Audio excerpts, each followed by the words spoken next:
Okay, I'm gonna make this quick, short, to the point, and it's definitely some food for thought.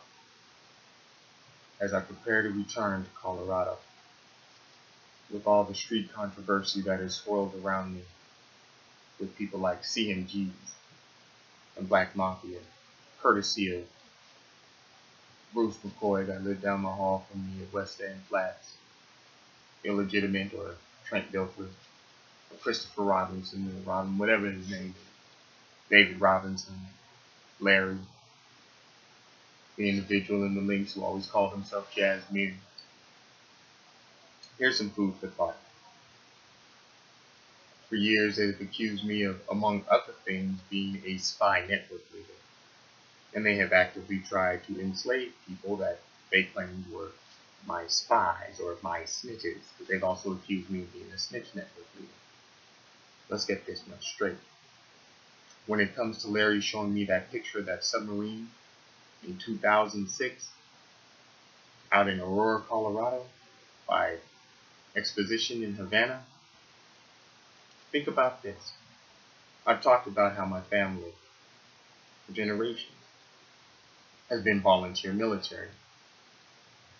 Any military, any country, anywhere in the world, in order to get in, you have to be able to pass a background check and an above average civilian citizen level security check. You talk about people who are career military, every year they have to go through that check. And every year their immediate family gets checked. The highest level any of their family can get is the highest level they would get. In no way, shape, or form am I saying my family was involved in anything on that level in the military. What I am saying is that if I had ever been busted for a spy with so much of my family in the military, the last thing I'd be doing is walking around free. Even if I would have snitched out on the entire spy network I was a part of, simply due to the fact that so much of my family is military at best, I would have gotten life in prison. I wouldn't have been given the option of a peg leg or an optic tackle leg. That's at best. At worst, me and my entire family would have been shot. And that's the best case scenario for that.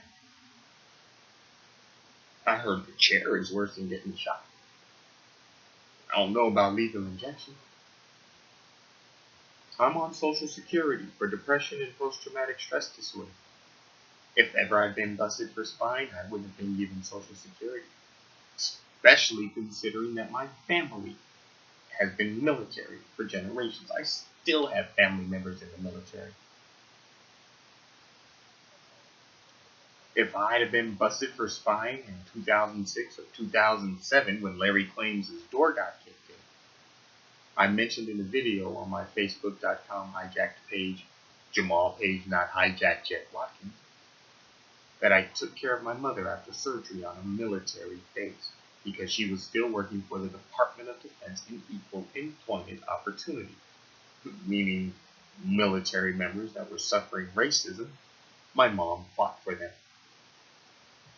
I never ever would have been allowed on a military installation if I had been busted for spying on the United States of America, even if it was just corporate espionage.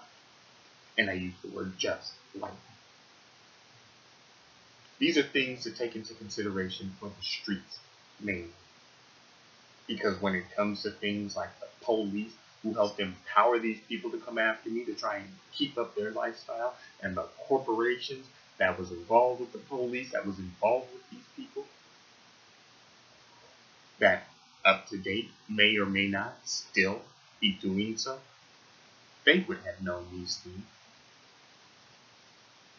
I mean, just to work in the system, you have to get certain clearances just to be able to do something like, say, work in an incarceration facility versus a street position versus a desk job. You have to be able to be cleared for these types of things. Imagine the military which protects our country from foreign invasion. This is just something for the streets to think about. And this would be how it is any military, any country in the world.